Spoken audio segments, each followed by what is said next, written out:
I'm thinking about different kinds of adversities that students might face, and they might have a different kind of willingness to talk about it, or not knowing exactly how much to share or what to share. Do you have any thoughts about the balance that students can strike between not oversharing? I mean, they don't want to get too sad and on their essay, but also sharing that in a way that will really speak to the person reading it.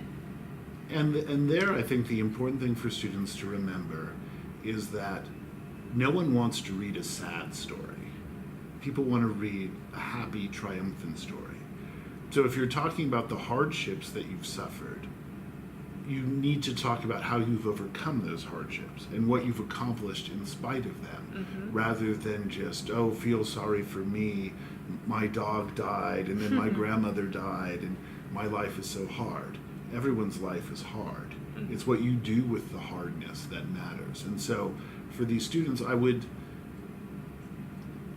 as far as going into the details, make sure the details are relevant. Make sure that your story has an ending that demonstrates growth, that demonstrates an ability to overcome, the ability to persevere, resilience, what have you. And to the extent that you need to share the sad details to explain what you've done, it's appropriate. But do not become too fixated on the sadness, because, again, if I'm an admissions officer and I'm reading essays, and I'm reading essay after essay after essay, I want a student who I feel good about. I might read an essay from a student and think, this is so sad. But I'm not going to think, and because it's so sad, I want this student at my school. They're going to think, oh my God, this kid is amazing. Look at what he's overcome. I want this kid at my school.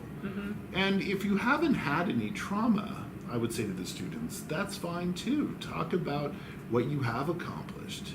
It's the important point to students is when they're talking about what they've done, tell their own story. And this is a thing that's very hard for students because they're told again and again in their English classes, don't use the first person, don't say I.